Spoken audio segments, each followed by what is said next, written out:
Hey hi guys, welcome to my channel. അപ്പോൾ ഇന്ന് നമ്മൾ ചെയ്യുന്നത് ഈ ഒരു സാരി, ഇത് പഴയ സാരിയാണ് കേട്ടോ, കുറേ മുന്നത്തെ സാരിയാണ്. അപ്പോൾ അത് വെച്ചിട്ട് അതിൻ്റെ ആ പ്രിൻറ്റുകളൊക്കെ കണ്ടോ, നല്ല ഭംഗിയുള്ള ഒരു പ്രിൻ്റാണ് കേട്ടോ. അപ്പോൾ ഞാൻ അത് വെച്ചിട്ട് എന്തെങ്കിലും ചെയ്യാം എന്ന് വിചാരിച്ചതാണ്. അപ്പോൾ സാരിയാണല്ലോ, കുറേ മെറ്റീരിയൽ ഉണ്ടല്ലോ, ഒബ്വിയസ്ലി അപ്പോൾ എനിക്ക് ഒരു ഗൗൺ പോലെ ചെയ്യാനാണ് തോന്നിയത്. അപ്പോൾ പണ്ടത്തെ ട്രെൻഡാണ് കേട്ടോ ഇതിൻ്റെ ഈ പല്ലുവിൻ്റെ പോർഷൻ വെച്ചിട്ട് നമ്മൾ ചെസ്റ്റ് കവർ ചെയ്യുന്നതും അങ്ങനെ അത് വെച്ചിട്ടൊരു പാറ്റേൺ ക്രിയേറ്റ് ചെയ്യുന്നത് പണ്ടത്തെ സ്റ്റൈലാണ്. അപ്പോൾ ഞാൻ അത് ചെയ്യണ്ടെന്ന് വിചാരിച്ചു, ഫുള്ളി ഒരേപോലെ തന്നെ ആക്കാൻ വിചാരിച്ചിരുന്നു. അപ്പോൾ അതിൻ്റെ ഈ ബോർഡറും ഇങ്ങനെ ഫുള്ളായിട്ട് കട്ട് ചെയ്ത് കളയാം കേട്ടോ. അപ്പോൾ എന്ത് ചെയ്യുമ്പോഴും നമ്മൾ ഫസ്റ്റ് ആ ഒരു മെറ്റീരിയലൊന്ന് അയൺ ചെയ്തിട്ടാണ് കട്ട് ചെയ്യുന്നതും ഒക്കെ ചെയ്യുന്നതെന്നുണ്ടെങ്കിൽ നല്ല നീറ്റായിട്ട് നമുക്കത് കിട്ടും. അപ്പം ഞാനിപ്പോൾ ഒരു ചെസ്റ്റിൻ്റെ ആ പോർഷനാണ് വരച്ചെടുക്കുന്നത്. അപ്പോൾ നിങ്ങൾ ആ ഫോട്ടോയിൽ ശ്രദ്ധിച്ചിട്ടുണ്ടായിരുന്നോ, അതായത് അപ്പർ ചെസ്റ്റിൻ്റെ അതിലൂടെ കട്ടിങ് വരുന്ന രീതിയിലുള്ളൊരു പാറ്റേൺ ആട്ടോ ഞാൻ ചൂസ് ചെയ്തിട്ടുള്ളത്. പാറ്റേണിൻ്റെ ഫോട്ടോ ഞാനിവിടെ വയ്ക്കാം. ഇത് കണ്ടോ, ഇതുപോലെ, അതായത് അണ്ടർ ബസ്റ്റിൻ്റെ അതിലൂടെ വരുന്ന രീതിയിലുള്ള ഒരു കട്ടിങ്ങാണ്. അപ്പോൾ ഞാൻ ആ ഒരു രീതിയിലുള്ള കട്ടിങ്ങാണ് ഞാനിവിടെ പാറ്റേൺ വരച്ചിട്ടെടുക്കുന്നത്.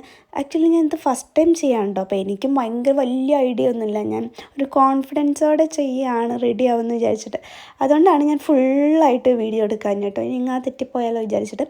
അപ്പോൾ ഇത് കണ്ടോ, താഴത്തെ ആ പോർഷൻ കട്ട് ചെയ്തു, പിന്നെ ആ ചെസ്റ്റിലേക്കുള്ള അവിടേക്കും കൂടി ഞാൻ ഫ്രിൽസ് വരുന്ന രീതിയിൽ കട്ട് ചെയ്തെടുത്തു, അവിടെ സ്റ്റിച്ച് ചെയ്തിട്ട് എടുക്കുകയാണ് കേട്ടോ ചെയ്യുന്നത്. അപ്പം ഞാൻ പറഞ്ഞല്ലോ, ഞാനത് ഫസ്റ്റ് ടൈം ചെയ്യുകയായതുകൊണ്ട് ഭയങ്കര കോൺഫിഡൻസ് ഒന്നും ഉണ്ടായിരുന്നില്ല, പക്ഷേ എനിക്ക് ചെയ്യാൻ പറ്റുന്നൊരു ചെറിയ കോൺഫിഡൻസ് ഉണ്ടായിരുന്നു കേട്ടോ. അങ്ങനെ ചെയ്തിട്ടെടുക്കുന്നതാണ് ഇത്. ഞാൻ എല്ലാ പ്ലീറ്റ്സ് ഇട്ട് ഞാൻ ചെസ്റ്റിൻ്റെ അവിടുത്തെ ചെയ്യുന്നതാണ്. പ്ലീറ്റ്സ് ഇട്ടിട്ടാണ് കേട്ടോ ചെയ്യുന്നത്. പിന്നെ അതിൽ കണ്ടോ, ഞാൻ അവിടെ ഇങ്ങനെ ഇപ്പോൾ കണ്ടില്ലേ നിങ്ങൾ, അവിടെ ഞാനൊരു കെട്ടുന്നൊരു ടൈ കൂടെ ആഡ് ചെയ്തിട്ടുണ്ട്. അപ്പോൾ ടൈക്ക് വേണ്ടിയിട്ടാണ് ഞാൻ ആ ബോർഡർ കട്ട് ചെയ്തെടുത്തത് കേട്ടോ. അപ്പോൾ ഒന്നും കൂടി ഒന്ന് ഹൈലൈറ്റ് ആയത് നിൽക്കുമല്ലോ എന്ന് വിചാരിച്ചിട്ട് ബോർഡർ കട്ട് ചെയ്തിടും. അപ്പോൾ ഫ്രണ്ട് പോർഷൻ ഏകദേശം സെറ്റായിട്ടുണ്ട്. ഇനി ബാക്കത്തെ പോർഷനാണ്. ബാക്ക് ഈ രീതിയിൽ വരുന്ന രീതിയിൽ ഞാൻ ചെയ്തിട്ടുള്ളത് ആ ടൈ വരുന്ന രീതിയിലാണ്. അതാകുമ്പോൾ നമുക്ക് കറക്റ്റ് ഫിറ്റിൽ നിർത്താമല്ലോ, അങ്ങനെയൊരു പ്ലാനായിരുന്നു കേട്ടോ.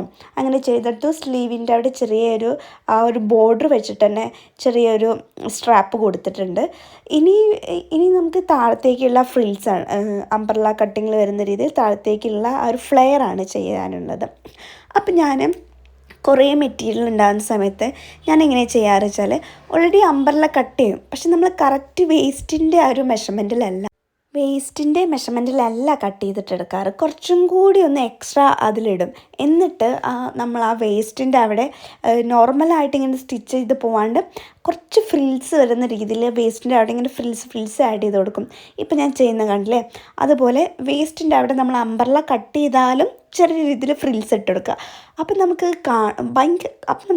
കാണുന്ന സമയത്ത് നോർമലി ഉള്ളതിനേക്കാളും ഭയങ്കര അധികം ഫ്ലെയർ ഉള്ള ആ ഒരു ഫീല് തോന്നും കേട്ടോ. അങ്ങനെയാണ് ചെയ്തിട്ടെടുത്തിട്ടുള്ളത്. ഇതാണ് അതിൻ്റെ ഫൈനൽ ലുക്ക് എന്ന് വരുന്നത്.